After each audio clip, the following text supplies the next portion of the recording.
चलिए आगे रीड करते हैं लेसन। आउटरम, गवर्नर जनरल की आज्ञा के बिना यह संभव नहीं। नाना साहब पर अंग्रेज़ों का क्रोध बहुत अधिक है। नाना के वंश या महल पर दया दिखाना असंभव है। सेनापति है तो लॉर्ड कैनिंग, जो उस समय के गवर्नर जनरल थे, को इस विषय का एक तार देना चाहिए। सेनापति है तो लॉर्ड कैनिंग को इस विषय का एक तार देना चाहिए।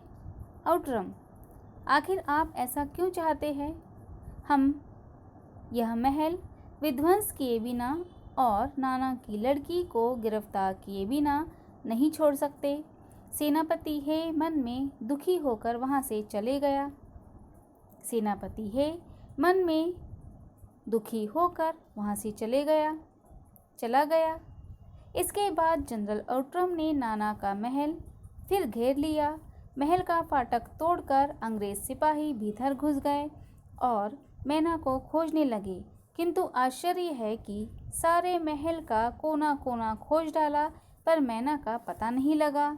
उसी दिन संध्या समय लॉर्ड कैनिंग का एक तार आया, जिसका आशय इस प्रकार था।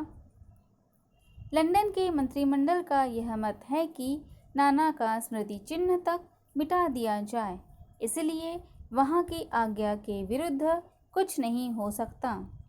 उसी क्षण क्रूर जनरल आउटरम की आज्ञा सेनाना साहब के सुविशाल मंदिर पर तोप के गोले बरसने लगे। घंटे भर में वह महल मिट्टी में मिला दिया गया। चलिए देखते हैं लेखिका क्या कहती है। जनरल आउटरम ने कहा, गवर्नर जनरल की आज्ञा के बिना यह संभव नहीं है। नाना साहब पर अंग्रेज बहुत क्रोधित है। नाना के वंश पर या नाना के महल पर दया दिखाना असंभव है। सेनापति है ने कहा, तो लॉर्ड कैनिंग को इस विषय में तार देना चाहिए। आउटरम ने सेनापति है से कहा, आखिर आप ऐसा क्यों चाहते हैं?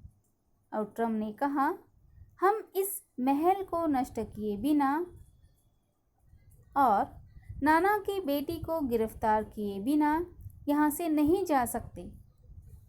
सेनापति है उनकी बात सुनकर वहाँ से दुखी मन से निकल गए। उनके जाने के बाद जनरल आउटरम ने महल को फिर से घेर लिया। महल का दरवाज़ा तोड़कर वह मीन्स अंग्रेज़ महल में घुस गए और मैना को ढूंढने लगे। आश्चर्य की बात यह हुई थी कि उन्होंने मीन्स अंग्रेज़ों ने मैना को इधर उधर बहुत ढूंढा, किंतु वह उन्हें नहीं मिली। अर्थात जनरल आउटरम और सेनापति है जब बातचीत में मग्न थे, उस समय मैना वहाँ से निकल गई थी।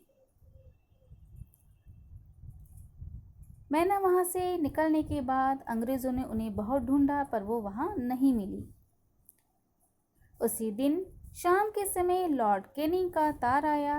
उस तार का आशय यह था, लंदन के मंत्रिमंडल का यह मत है कि नाना की स्मृति चिन्ह तक मिटा दिया जाए और इसलिए वहाँ की आज्ञा के बिना हम कुछ नहीं कर सकते।